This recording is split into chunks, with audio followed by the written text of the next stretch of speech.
On parle de l'article 217, si j'ai bonne mémoire, qui parle que l'État peut, n'est-ce pas, abandonner partiellement sa souveraineté pour faciliter la promotion de l'unité africaine. Et cet article fait débat parce qu'on y voit des velléités de vendre le pays, de céder le pays sous les appétits, sur les autels des intérêts partisans. La constitution que nous avons aujourd'hui tire ses sources. Cette constitution tire ses sources dans la constitution de 64 et dans les dispositions, n'est-ce pas, de la conférence souveraine nationale. C'est là la source d'inspiration de la constitution que nous avons aujourd'hui. Et cet article 217, ça nous vient d'où? Ça nous vient de la charte de l'unité africaine. Nous sommes signataires de la charte de l'unité africaine et nous sommes membres de cette unité africaine-là. Et c'est là que vient cet article-là. Quand vous regardez certaines constitutions de l'Afrique, des pays africains, on reprend la même disposition dans leur constitution. Et c'est là dans tous les pays de l'Afrique. Je vous donne quelques cas. Prenez l'article 117 de la constitution du Mali. Si vous permettez, on peut lire cette disposition. Article 17. Donc ça reprend à la lettre tout ce que dit notre constitution quant à cet article. Suivez l'article 17 de la République du Mali. Ça dispose ici. La République du Mali peut conclure avec tout État africain des accords d'association ou de communauté comprenant abandon partiel ou total de sa souveraineté en vue de réaliser l'unité africaine. On parle de... Ils sont encore allés plus loin. Ils parlent de l'abandon total. Tandis que notre constitution parle de l'abandon partiel. Ouais. Ça, c'est la constitution du Mali. Quand vous allez dans la constitution du Sénégal... Et là, on parle de il y a une potentialité. C'est-à-dire, vous pouvez ou ne pas. On n'a pas obligé. On n'a pas dit qu'on doit abandonner, on peut. Parce qu'il y a encore l'article 214 de la Constitution, toujours notre Constitution, qui se considère comme une barrière à cette disposition de l'article 17, qui veut dire, qui dispose que le président de la République ne peut pas signer les accords internationaux, va dans le sens d'abandon partiel de notre souveraineté si il ne s'adresse pas à la population. Si la population ne donne pas son terme, Panius Moubalama, permettez-moi de vous relancer. C'est ce qu'on a fait dans le cadre de l'EAC.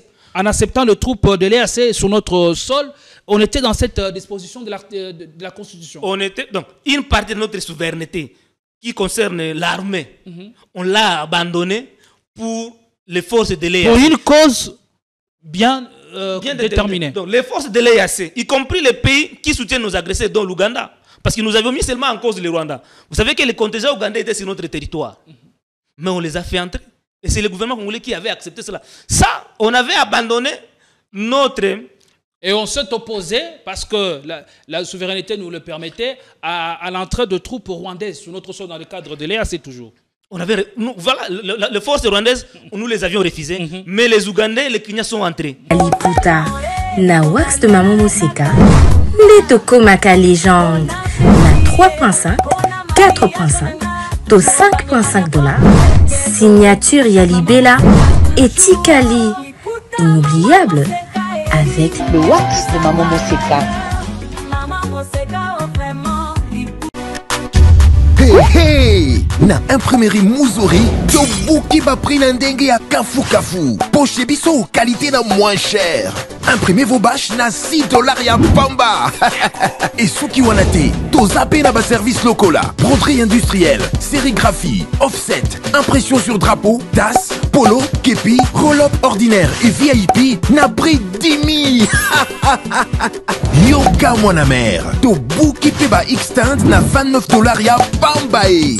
Alors, profitez de notre promotion pour bénéficier de moins 15% sur toutes vos impressions. Retrouvez-nous facilement sur l'avenue des Syndicats numéro 369, juste derrière la Sophie Bank, sur Flambeau, Kinshasa Gombe, RDC. Pour tout besoin, contactez-nous dès maintenant sur plus 243 98 000 45 15. Imprimerie Muzuri, vous dominez l'impression.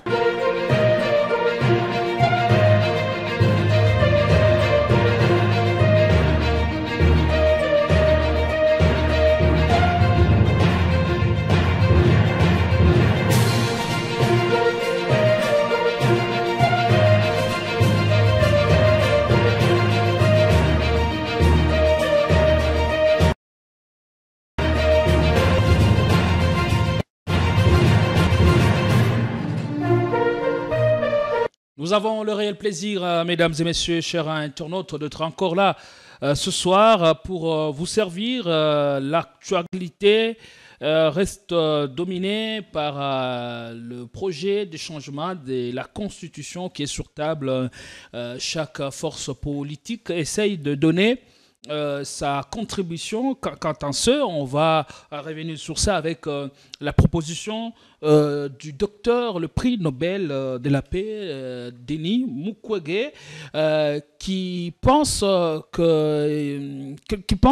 qu'il faut tempérer et que la République doit d'abord retrouver sa quiétude et la paix dans la partie orientale du pays où la sécurité reste encore très très délétère. Alors, on va y revenir avec force et détail. On parlera aussi de l'état de santé de la classe politique dans son ensemble. L'opposition sous Tshisekedi est en train d'essuyer les pires critiques et même menaces. On va revenir en se posant beaucoup de questions par rapport à ça.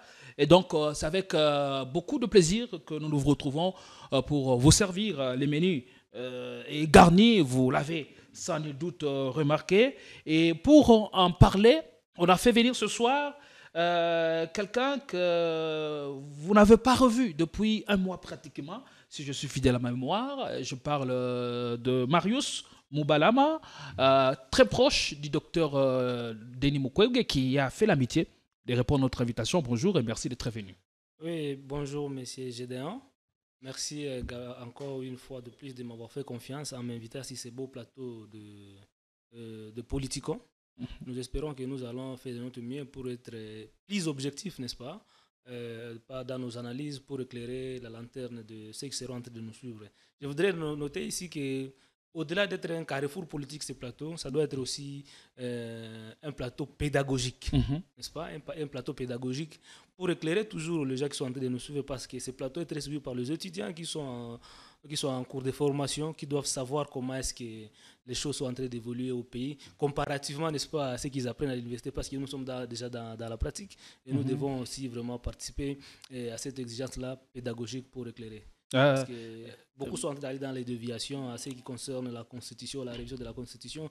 Tout le monde analyse les articles de la Constitution à sa manière, et pourtant les choses sont claires. Je ne sais pas s'ils lisent la Constitution en français ou bien dans leur propre langue, quoi. Alors, on verra ce que vous en pensez tout justement dans quelques minutes. D'abord, je rappelle ici que vous êtes ressortissant de la province du Sud Kivu, et c'est une province que vous portez dans votre cœur, dans votre âme. Mais ce qui se passe là doit laisser plus d'un Sud Kivusien sans voix, parce que la province est en train de se meurt. Et le gouverneur qui était arrivé, qui a suscité un espoir, je parle de Jean-Jacques Poroussi, semble aux abonnés absents. Il n'a pas les mains libres pour implémenter la politique de sa vision. Et d'ailleurs, récemment, il a lancé la campagne de sensibilisation ou de cotisation financière pour les travaux de reconstruction, de développement de la province. Qu'est-ce que tout ceci vous explique d'abord, avant de prendre d'autres sujets d'actualité? Merci beaucoup pour cette question.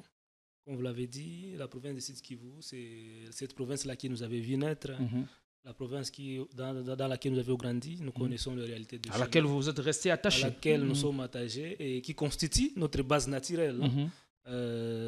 Cette population que nous portons à cœur, qui est victime de plusieurs atrocités depuis belle lurette. Je vais d'abord avoir cette question de rappeler que ça fait plus de 3 ans aujourd'hui que chaque jour dans la ville de Bukavu, il y a des incendies. Des maisons brûlent. Et le motif ou bien les causes ne sont pas encore connues jusqu'au jour d'aujourd'hui. Il n'y a pas très longtemps qu'il y a eu... C'est devenu pratiquement un phénomène là. C'est devenu un phénomène. Il n'y a pas très longtemps qu'il y avait l'incendie à Massina ici, au marché des Libertés. Nous avions vu comment est-ce que le gouvernement central s'était mobilisé. La première ministre a quitté ses bureaux pour aller assister la population de Massina qui était victime de cet incendie-là. C'est qui est une bonne chose. Et la population de Bukavu, qui depuis 3 ans vit sous ces phénomènes-là. Les maisons brûlent chaque jour. Et la population qui perd de leur maison, ils se retrouvent à la belle étoile. Sans nourriture, sans médicaments, s'assurer de santé, ils sont abandonnés à leur propre sort. Et au-delà d'autres réalités qu'ils vivent au quotidien. D'autres réalités qu'ils vivent au quotidien, et la population est désespérée, il est abandonné à son propre sort. C'est ainsi que je voudrais faire appel à Madame la Première ministre et au gouvernement dans son ensemble, de prendre cette question à bras le corps, de diligenter une équipe pour enquêter sur cette question, mais aussi une aide humanitaire à cette population-là. Pourquoi pas le mettre dans de bonnes conditions de vie, parce que l'habitation, c'est parmi les premiers besoins physiologiques auxquels il faut trouver satisfaction. Et donc cette population-là tend la main au gouvernement congolais pour les assister de faute à comble. La province de Sud-Kivu, comme vous l'avez dit, est en train de passer des moments très difficiles. Depuis le mandat passé, vous savez que celui qui était là, il a passé tout son mandat entre la justice et la gouvernance de la province. Il n'a pas eu le temps pour gouverner la province comme il se doit. Il était toujours en conflit avec l'Assemblée provinciale. C'est lui qui est venu, M. Jean-Jacques Poroussi. Il a suscité de l'espoir avec son programme, avec son expertise. C'est un technocrate au-delà d'être politique. C'est un technocrate qui connaît aussi, qui est fils, mais qui connaît aussi les problèmes profonds de la province de Sud-Kivu. Quand il est arrivé au pouvoir, il a pris des décisions courageuses. Donc le député avait raison de lui faire confiance. Le député, à la base, par rapport à son programme, parce qu'on est lié à gouverner sur base de son programme. Quand il arrive en province, il prend des décisions courageuses. Et parmi tous les challengers, il était le seul à présenter un programme de société c'est un monsieur cohérent. Ambitieux. Au premier vue, c'est un monsieur cohérent, très intelligent. Il a présenté un programme. Aussitôt arrivé, aussitôt investi, il a pris des décisions courageuses. Par exemple, il a décidé à ce que d'arrêter toute activité minière sur toute l'étendue de la province. Ce qui a été fait, c'était pour lui une question de s'enquérir de la situation de la province dans ce secteur-là. Après qu'il ait pris connaissance de ce secteur-là, il a pris certaines décisions demandant aux investisseurs dans le secteur minier chaque entreprise devrait avoir des hectares d'étendue de terre pour faire l'agriculture. Il devait participer, n'est-ce pas, dans la production agricole. Il devrait participer dans la construction des routes et des dessertes agricoles. Donc ça faisait partie de la vision de gouvernance qu'il avait pour la province. Et c'était une bonne chose. Mais jusqu'à aujourd'hui, est-ce qu'on connaît la suite de ces décisions-là? Est-ce qu'il n'est pas blessé aujourd'hui dans son amour-propre quand on sait l'environnement politique, quand on sait tout ce à quoi il assiste? Parce que déjà, le gouverneur Poroussi est en train d'être accusé de beaucoup de choses.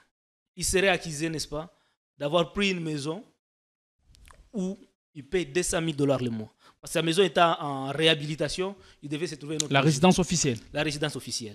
Il serait accusé aujourd'hui, c'est une information à vérifier, par la société civile, par la population de Bukavu, qui dépense, n'est-ce pas, de moyens, de fonds de l'État, dans cette situation-là des logements de sa maison. Et ça pose déjà problème.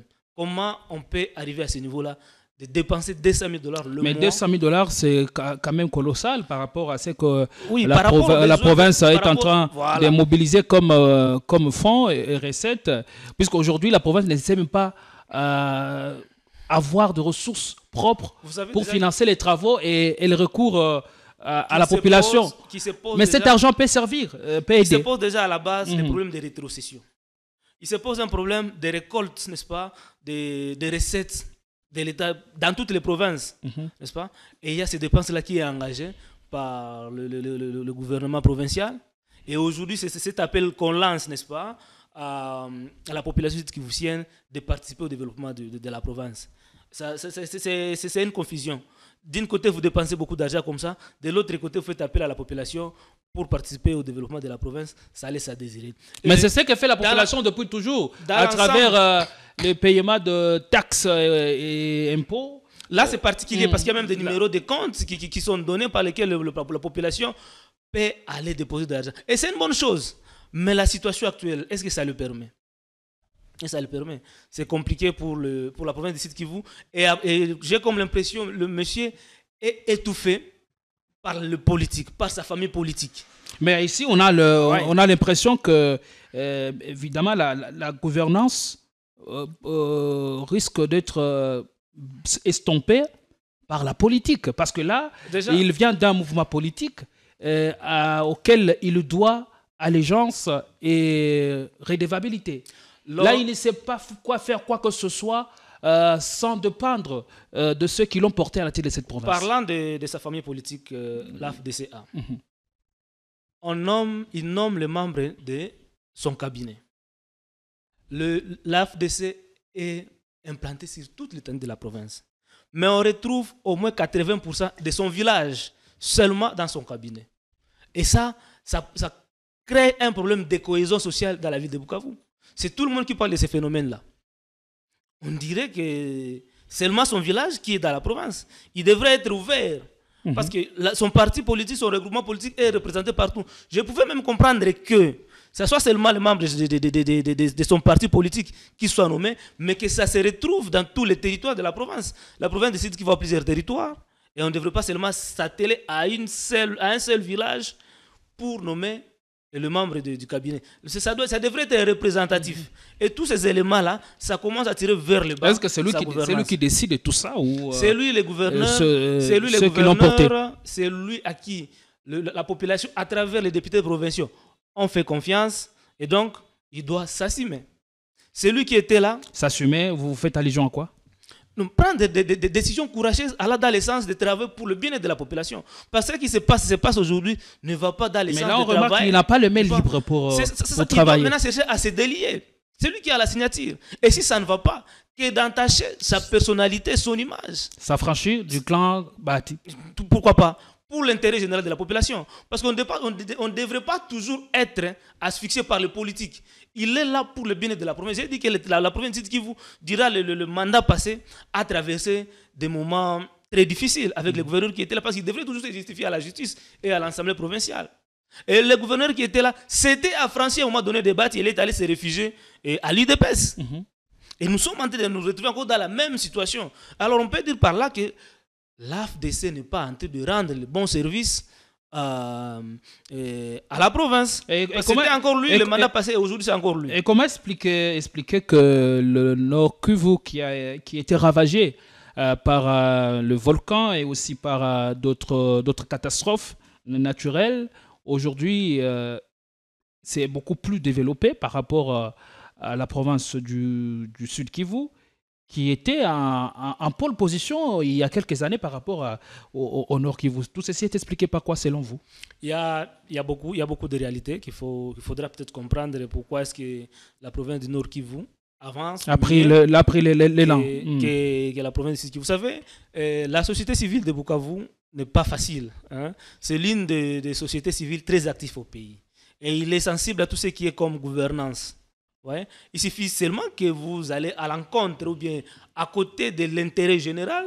La société civile ne va pas vous laisser le temps à continuer de travailler dans ça. Vous allez voir que la province de Kivu a été vraiment a traversé des moments très difficiles, contrairement à la province de Goma, la province du Nord Kivu, qui, malgré, comme vous l'avez dit, le conflit, la guerre, le menace, m'a continué à se développer. Mais aussi, il y a aussi la mentalité de la population.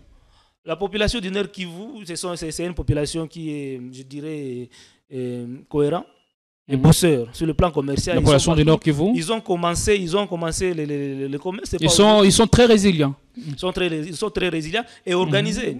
Ce qui se passe à Nord Kivu, par exemple, depuis l'époque de Jules Kahongia, il y avait de l'entente entre le gouvernement provincial et, par exemple, la fédération les membres du FEC. Ils ont trouvé à temps plusieurs questions. Voilà. Maintenant, on va parler de l'arrestation des acteurs politiques de l'opposition comme ceux du pouvoir. Et il y a quelques semaines, c'était un de communicataire ou un de faucon de l'Union sacrée, Molière, qui avait dû quitter le pays parce qu'il était sous menace. Et là, on voit l'arrestation depuis quelques heures de Timothée Lenoir parce qu'il aurait donné un point de vue divergent. À partir du moment où on instaure ça, on est dans quel état ou dans quel régime? Oui, M. Gédéon, on nous avait promis l'état de droit. Et un état de droit observe les libertés individuelles de personnes.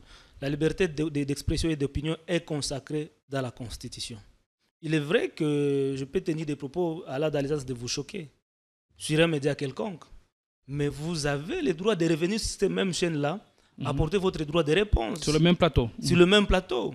Ou bien inviter la personne qui a proliféré des choses qui vous ont choqué à faire un débat avec vous pour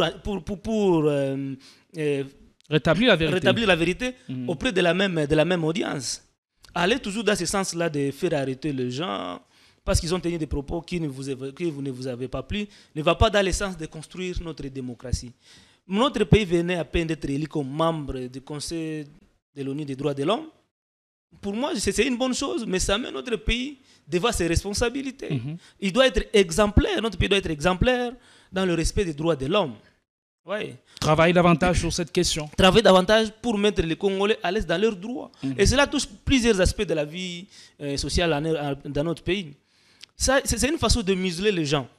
Et pourtant, nous ne pouvons pas tous réfléchir, aller voir les choses dans le même sens. Il faut qu'il y ait toujours des voies divergentes qui permettent à d'autres d'avancer ou bien d'améliorer leur façon de faire les choses. Dans cette union sacrée, désormais, on ne sait pas contredire les options qui sont prises par le présidium ou bien par les dirigeants. Là, il faut suivre la ligne qui est dictée. Déjà, à leur sein, ils commencent déjà à s'entremanger, à leur comprendre maintenant le sort de ceux qui sont à l'opposition.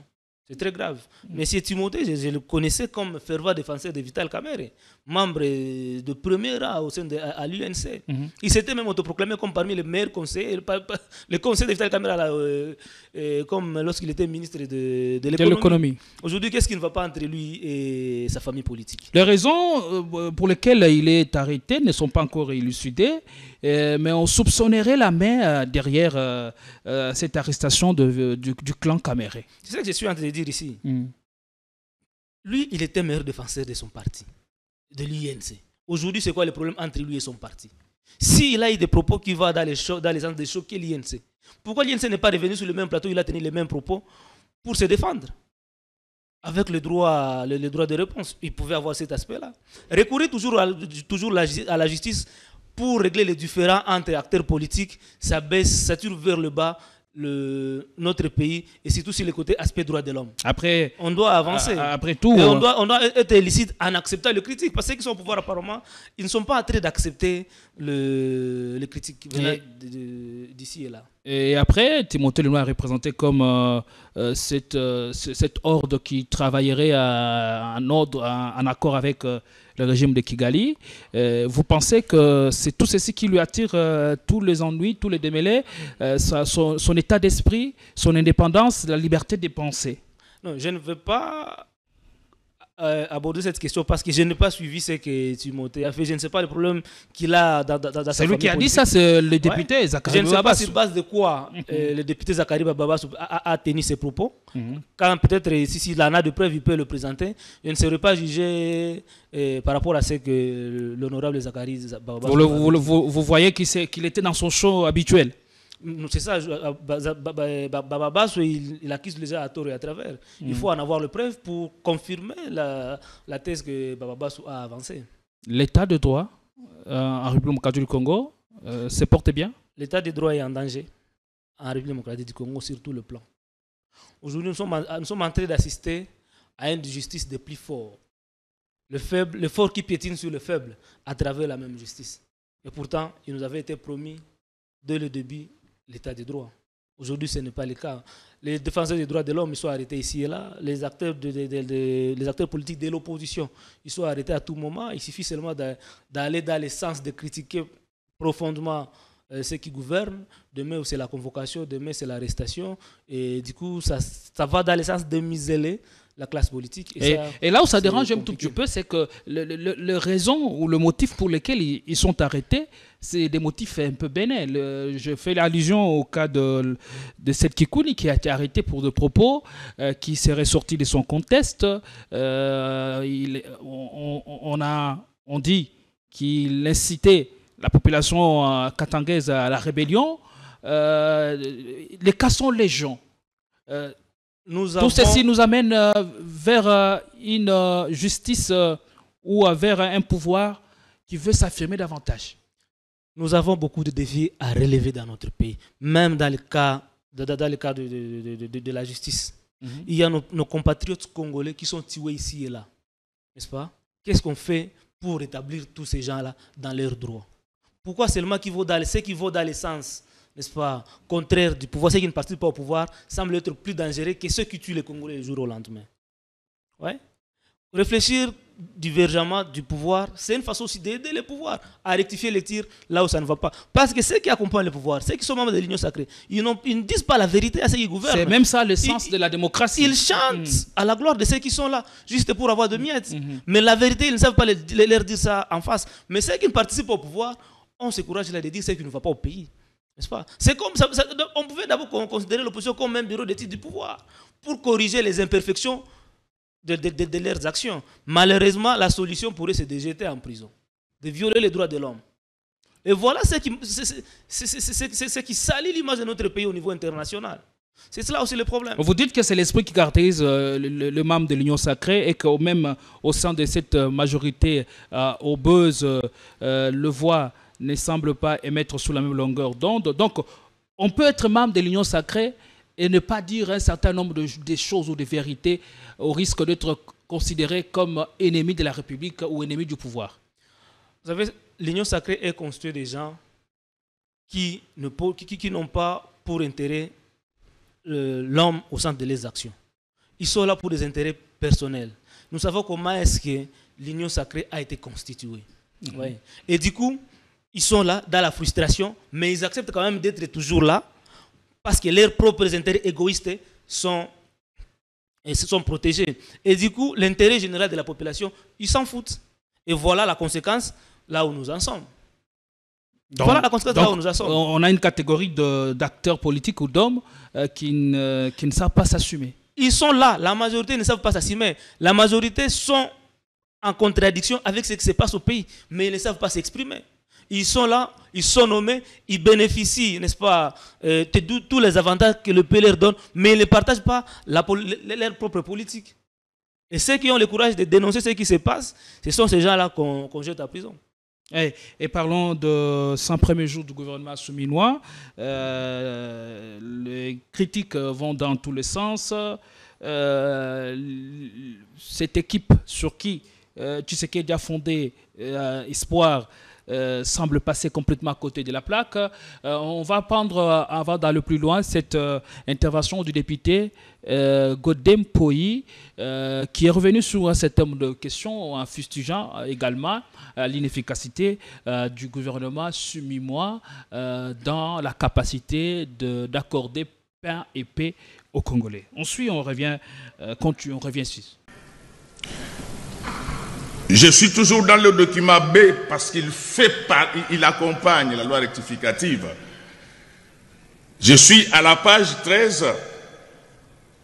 On dit au 30 juin 2024, il y a eu un excédent de trésorerie. Mais on constate avec regret que les enseignants sont en grève, les médecins sont en grève, les députés provinciaux n'en parlons même pas. Et j'ai appris qu'à un certain moment, même les membres du gouvernement ne recevaient pas leurs frais de fonctionnement. Nous parlons de quoi? Nous trompons qui?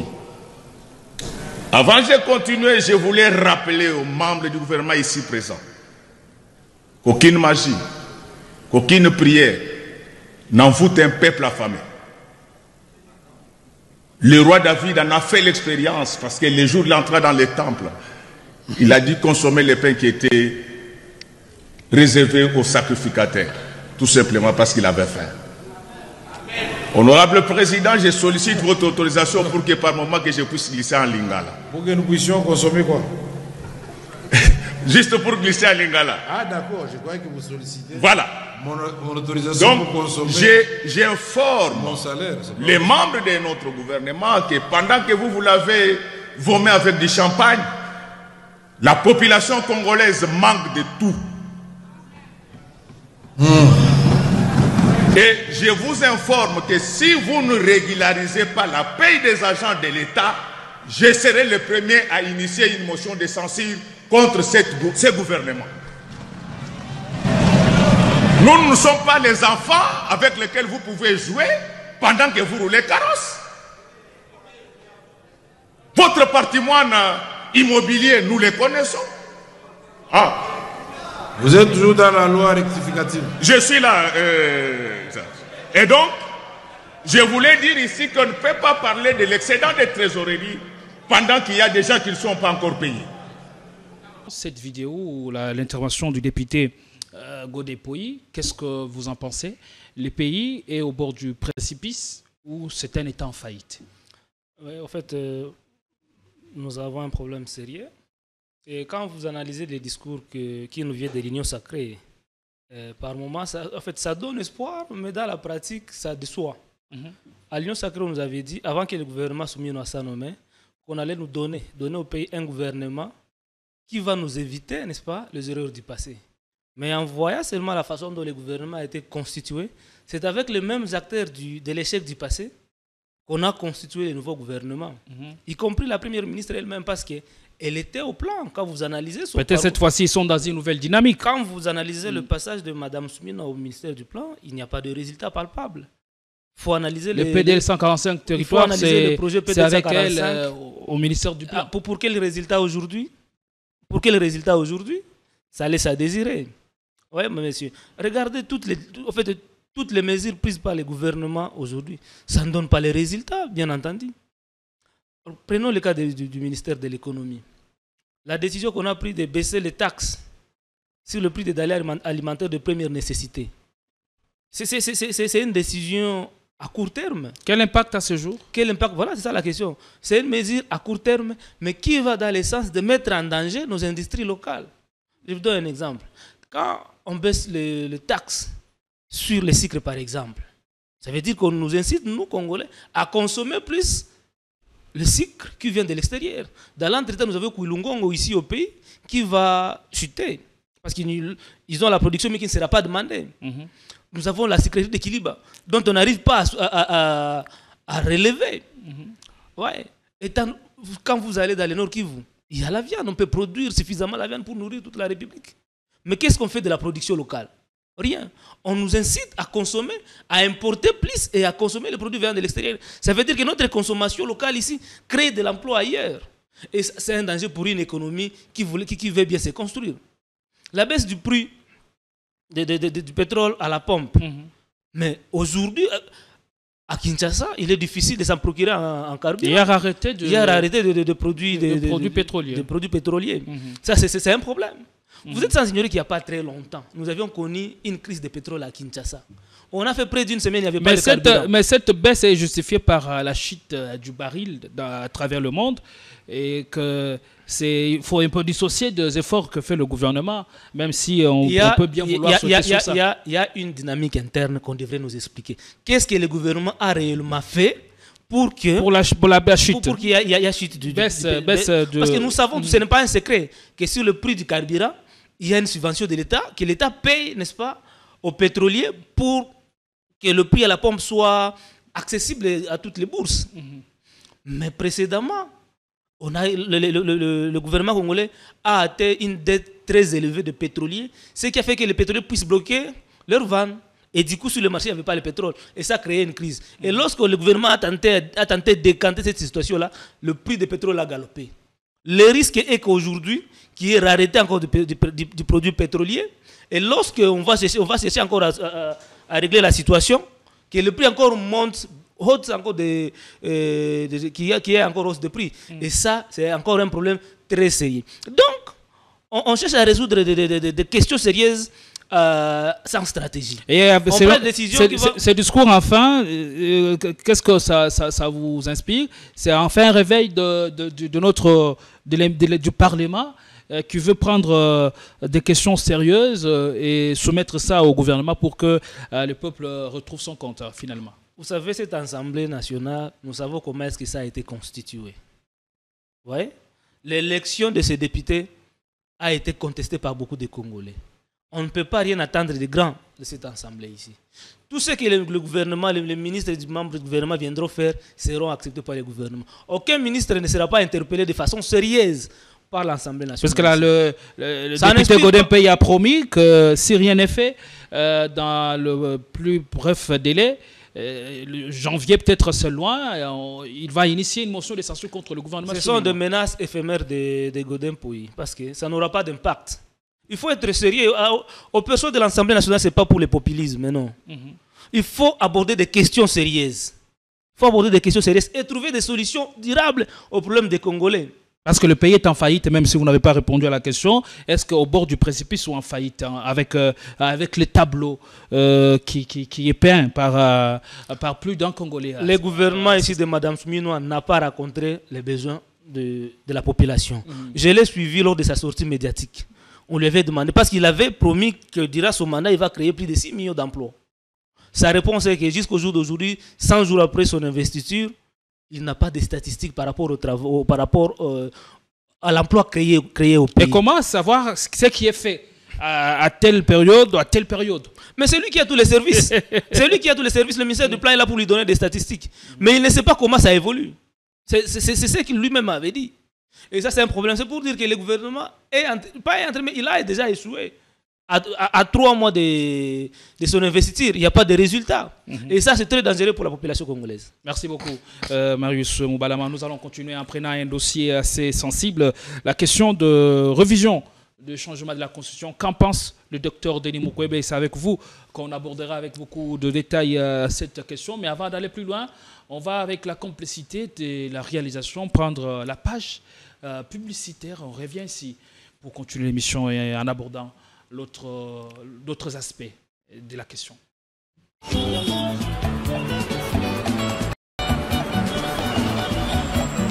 Ouais, s'il te plaît, j'arrive dans 20 minutes là. Enfin, qui nous bloque la route? Plaque, et ça bâché pourquoi? Bon, ce que ça véhicule volé. Mais enfin. Bon, ce que ça véhicule volé. Papa, tika, on bâché plaque pourquoi?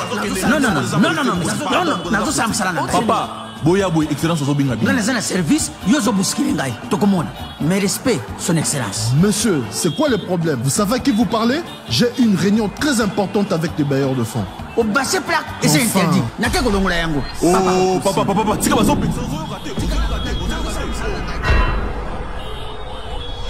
Oui, quoi? Au coquille Kosimba, agent de l'ordre n'a tenu té, et ça interdit. La force laisse la loi. Na longolia, mutu keke fourière. J'ai une très bonne nouvelle pour vous. Si vous êtes à l'étranger et que vous souhaitez envoyer de l'argent à vos proches qui sont ici au pays, voici l'application qu'il vous faut. SendWave. C'est ultra rapide, sécurisé et surtout sans frais d'envoi. Vous avez surtout l'avantage de gagner jusqu'à 10 € dès votre premier transfert si vous utilisez mon code promo ATOU24.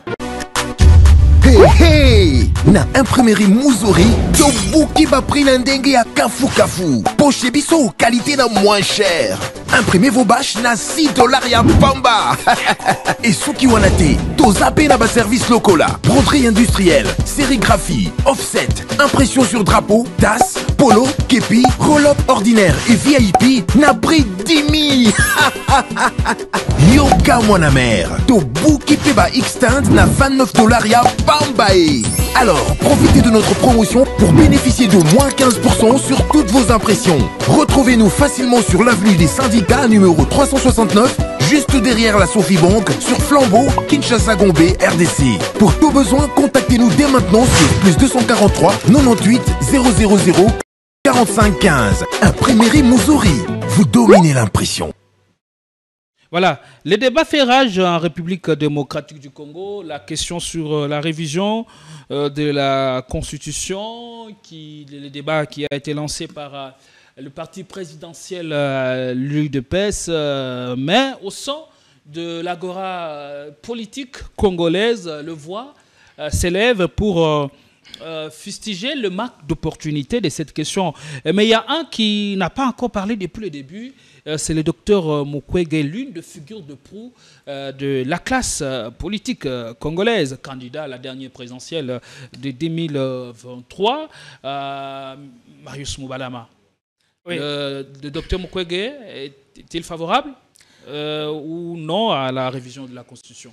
Oui, parlant du professeur docteur Denis Mukwege, je voudrais d'abord, avant d'aborder la question, signaler à l'opinion publique, aux Congolaises et Congolaises, et aussi au gouvernement, que le docteur Denis Mukwege est actuellement victime d'une campagne de diffamation et de dénigrement sur les réseaux sociaux, sur X, sur Facebook, partout, par une brigade numérique montée par les ennemis du Congo et les ennemis de la vérité qui ne veulent pas que la vérité soit éclatée au grand jour. Vous savez que Mukwege est porteur du projet du rapport mapping. Et ce rapport mapping qui met en exergue tout ce qui s'est passé dans notre pays par rapport aux crimes que notre population a été victime. Et à la suite des... Il porte le rapport mapping comme un chapelet ou une Bible.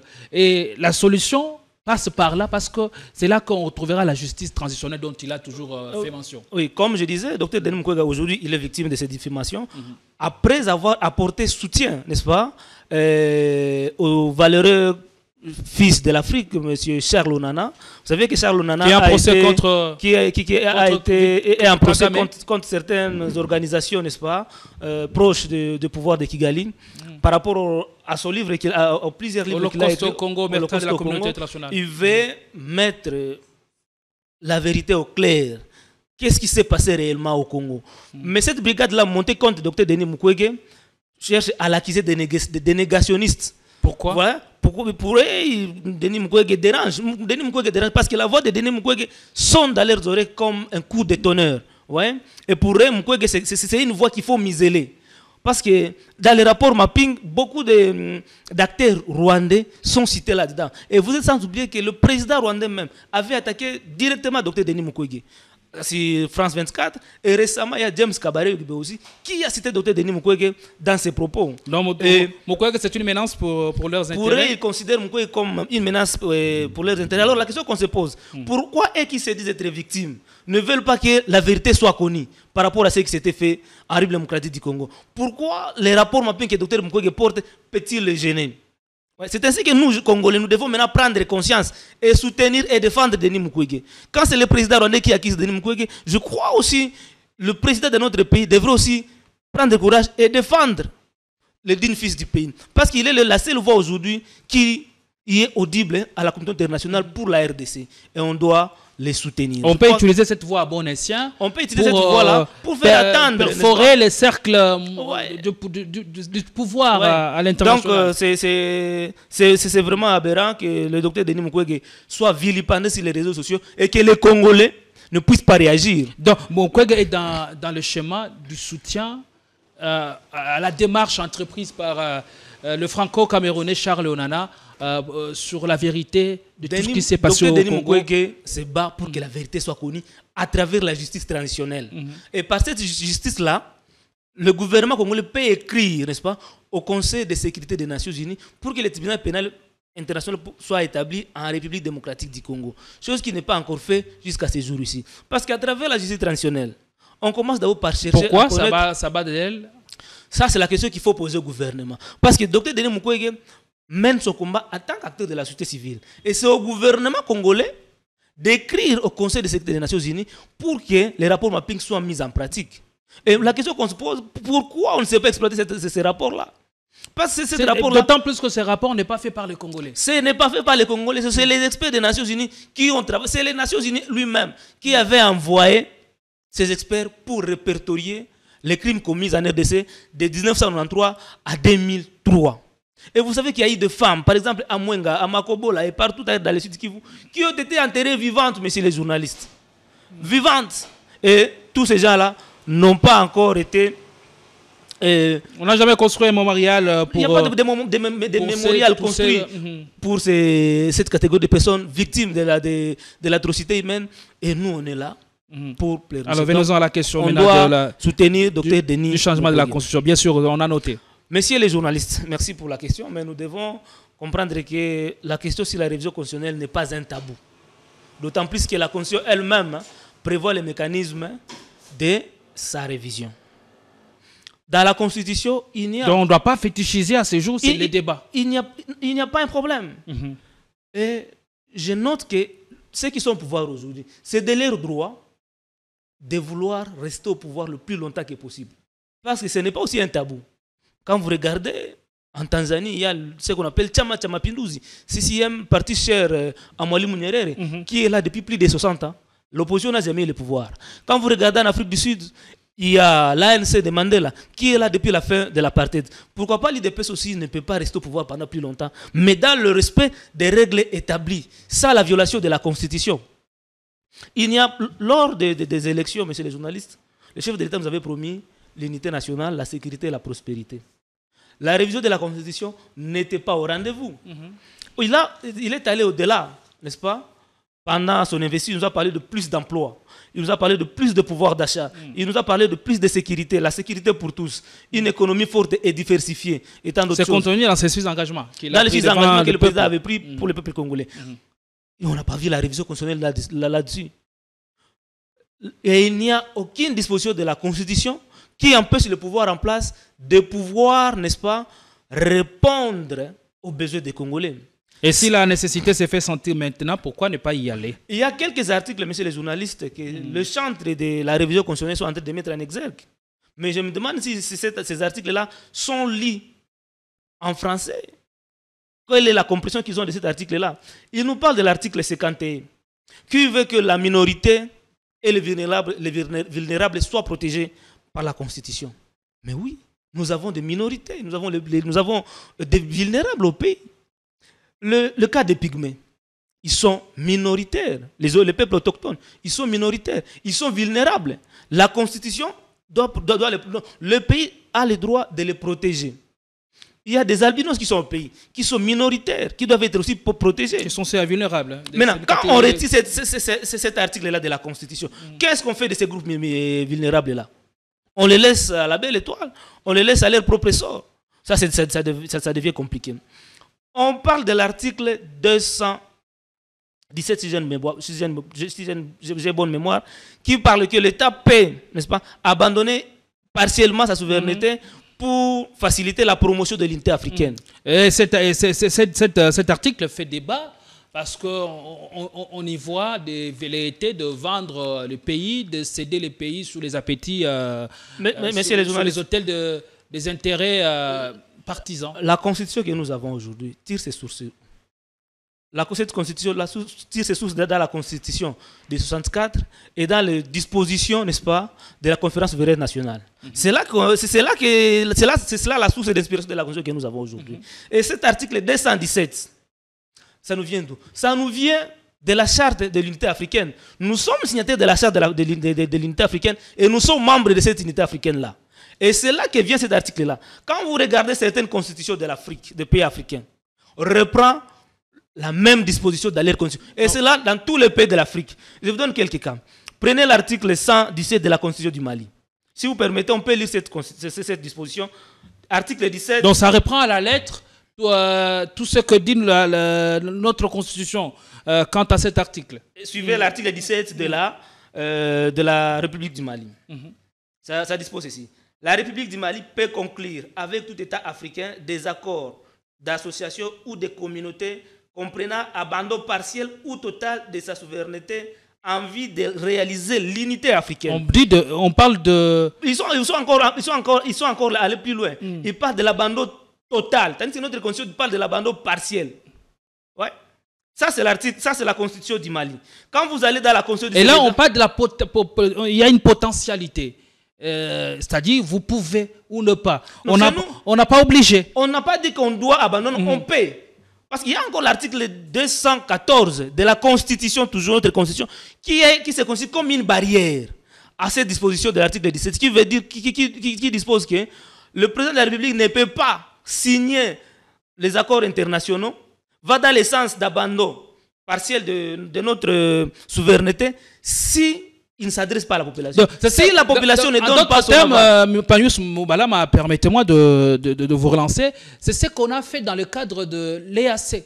En acceptant les troupes de l'EAC sur notre sol, on était dans cette disposition de la Constitution. On était, donc, une partie de notre souveraineté qui concerne l'armée, on l'a abandonnée pour les forces de l'EAC. Pour une cause bien déterminé. Donc, les forces de l'EAC, y compris les pays qui soutiennent nos agresseurs, dont l'Ouganda, parce que nous avions mis seulement en cause le Rwanda. Vous savez que les contingents ougandais étaient sur notre territoire, mais on les a fait entrer. Et c'est le gouvernement congolais qui avait accepté cela. Ça, on avait abandonné notre... Et on s'est opposé, parce que la souveraineté nous le permettait, à l'entrée de troupes rwandaises sur notre sol dans le cadre de l'EAC toujours. Voilà, les forces rwandaises, nous les avions refusées, mais les Ougandais et les Kenyans sont entrés. Et ce sont eux qui s'étaient accaparés pendant un certain moment d'un certain coin du pays pour sécuriser la population congolaise. Vous voyez là, il y a déjà un problème. Quand vous allez dans la constitution sénégalaise, à son article 96, je crois, alinéa 3, ça dit quoi? La République du Sénégal peut conclure avec tout État africain des accords d'association ou des communautés comprenant abandon partiel ou total de sa souveraineté en vue de réaliser l'unité africaine. Ça, c'est au Sénégal. Ici, dans notre pays, nous avions connu les cas d'abandon partiel de notre souveraineté. En 2012, notre pays a accédé dans l'organisation de l'OADA. Organisation pour l'harmonisation des droits des affaires. C'est des accords qu'on a conclus. C'est des accords qu'on a conclus. Nos droits internes, nos droits concernant le droit économique et commercial, nous les avons abandonnés. Et du coup, c'est les droits OADA qui est appliqué ici chez nous. Vous voyez ça? Et nos magistrats, nos avocats sont allés en formation pour s'enquérir de cette nouvelle dynamique dans laquelle on devrait entrer. Alors, l'intention, c'est laquelle? En voulant à tout prix réviser cette constitution, est-ce que c'est parce qu'il y a des dispositions qui fâchent ou les débats dépassent ces cadres? Nous avions dit que la révision de la constitution n'est pas un tabou. Mais la même constitution a des dispositions qui sont verrouillées. L'article 220 qui parle du forme de l'État, le mandat de l'État et consort. Et c'est cet article-là qui est visé. Les articles dont ils sont en train de mettre en exergue, ce ne sont que des arbres qui cachent la forêt. Mais la vérité est ailleurs. Parce que quand vous suivez la communication de M. Kabouya, récemment, devant leurs militants, il avait dit clairement que les 5 ans étaient insuffisants en fait que les chefs d'État puissent rencontrer les besoins de la population, pour que les chefs d'État puissent réaliser. Est-ce que c'est une raison pour changer la constitution? Oui, ce n'est pas une raison. Parce que, messieurs les journalistes, 10 ans au pouvoir, c'est suffisant, n'est-ce pas, pour répondre à certains besoins de la population. Certainement en 10 ans... 10 ans si vous êtes réélu, certainement. 10 ans si vous êtes réélu. Certainement en 10 ans, on ne peut pas développer un pays. Mais on peut donner des signaux. Poser les jalons. Poser les jalons pour celui qui va venir. Regardez, je donne l'exemple de M. Kabila. Quand il a pris le pouvoir, comment était le pays? Le pays était divisé en 4. Il y avait le RCD de ce côté-là, il y avait le MS de l'autre côté, il y avait le RCD-KMN. Le pays était divisé, le pays n'était pas gouverné. Mais il est venu, il a réunifié le pays. Le pays n'avait pas la constitution, le pays n'avait pas de textes de loi, il n'y avait rien presque qui existait. Le pays n'avait pas de banques et consorts. Lui, il a réunifié le pays. Et quand Tshisekedi vient, il trouve le pays avec la constitution, il trouve le pays réunifié, et il devrait continuer. Et poser déjà là où l'autre a échoué, là où l'autre a laissé le pays, il devrait continuer et travailler pour que pour celui qui viendra aussi puisse continuer. Aller dans ce sens de réviser la constitution ou bien mener ce débat va distraire et désorienter le pouvoir à ne pas rencontrer, n'est-ce pas, les déshydratats de la population pour résoudre leurs problèmes au quotidien. Alors si changer la constitution n'est pas une urgence, pour vous, qu'est-ce qui est urgent et prioritaire à ce stade? La sécurité et la sécurisation des Congolais. Le pays doit se battre pour que le pays soit, pour que la paix soit rétablie sur toute l'étendue du territoire national, pour que l'autorité de l'État soit effective sur toute l'étendue du territoire. Vous êtes sans ignorer que certaines localités ont été prises par les assaillants de notre pays, pas les agresseurs, parce qu'il n'y avait pas l'autorité de l'État, parce que l'État était presque inexistant. Quand ils venaient, ils trouvaient que le village était vide et ils s'accaparaient de ces territoires-là. On doit d'abord se battre pour réunifier le pays, pour que le pays soit réunifié. Au-delà de ça, travailler sur les social des Congolais. Parce que tout ce que le chef de l'État a pris comme engagement, ça va dans le sens d'affecter positivement la vie des Congolais. L'emploi, le pouvoir d'achat, une économie forte et diversifiée, n'est-ce pas? L'accès aux infrastructures de base par la population. Ça doit être ça les combats. Par-dessus la cohésion nationale. Ça doit être ça les combats. L'unité nationale. L'unité, c'était même le mot-clé de la campagne du chef de l'État. On ne peut pas aujourd'hui vouloir détourner le chef de l'État par rapport à sa mission avec des velléités de constitution. Alors que le chef de l'État lui-même, à son temps, avait dit que le pouvoir use. 10 ans, c'est énorme. Est-ce que ne serait-il pas en train de tomber dans ces pièges? Malheureusement, c'est ça le constat.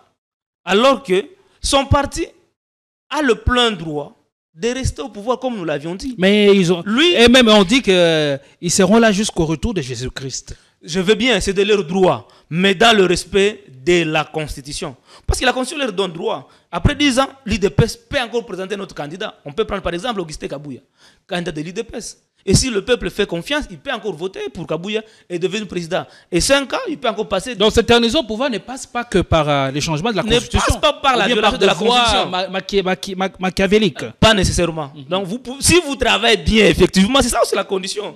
Vous avez rencontré le besoin de la population. Votre politique est cohérente. Vous avez des politiques publiques qui touchent positivement au bien-être de la population. On vous fait confiance. Et vous savez que quand Tshisekedi est venu au pouvoir, il a suscité beaucoup d'espoir. Il a suscité beaucoup d'espoir et l'espoir qu'il a suscité aujourd'hui est en train de se dilater. Parce que les besoins de la population n'est pas leur souci majeur. Allez, merci beaucoup Marius Mbalama. Votre dernier mot, on va se quitter sur ce sujet. On n'a pas pu aborder tous les sujets. On pense vous retrouver dans une autre émission beaucoup plus élaborée. Vous avez le dernier mot. Merci de m'avoir invité sur ce plateau de Politicom. Et nous disons que la révision de la Constitution, ça ne va pas permettre à ce que tous ceux qui ont été victimes, n'est-ce pas, de guerres, de crimes à l'est de la République démocratique du Congo soient remis dans leurs droits. Le pays devrait travailler pour rétablir la justice. Parce que plus il n'y a pas la justice, plus ces crimes ne sont pas punis, il y aura toujours récidive. Parce que beaucoup aujourd'hui sont en train de rejoindre, n'est-ce pas, la rébellion. C'est une grosse erreur. Croyant que en intégrant la rébellion, en faisant la guerre contre le pays, ils vont avoir accès au pouvoir. Cette mentalité vient d'où? Parce qu'ils savent que non, par le passé, le RCD était là. Quand il y avait eu des accords, ils sont revenus être des ministres, des PDG et consorts. Pourquoi? Parce qu'il n'y a pas eu justice par rapport aux abus commis. Ouais. Parce que si aujourd'hui on arrivait à condamner tous ceux qui ont participé dans les atrocités, il n'y aura pas de récidive. Il n'y aura pas de récidive. Et nous sommes dans la logique de vouloir à ce que le tribunal pénal international soit une réalité, afin que les victimes soient remises à leurs droits. En tout cas, ça c'est le combat de tous les jours. Ça c'est le combat de tous les jours. Du docteur Denis Mukwege, le réparateur de femmes. Alors, nous avons le plaisir de vous avoir sur notre plateau. Et ce sera la fin de cette émission. Nous vous retrouvons pour une autre série d'émissions sur la même chaîne avec le même plaisir. En tout cas, portez-vous bien et bon week-end à toutes et à tous.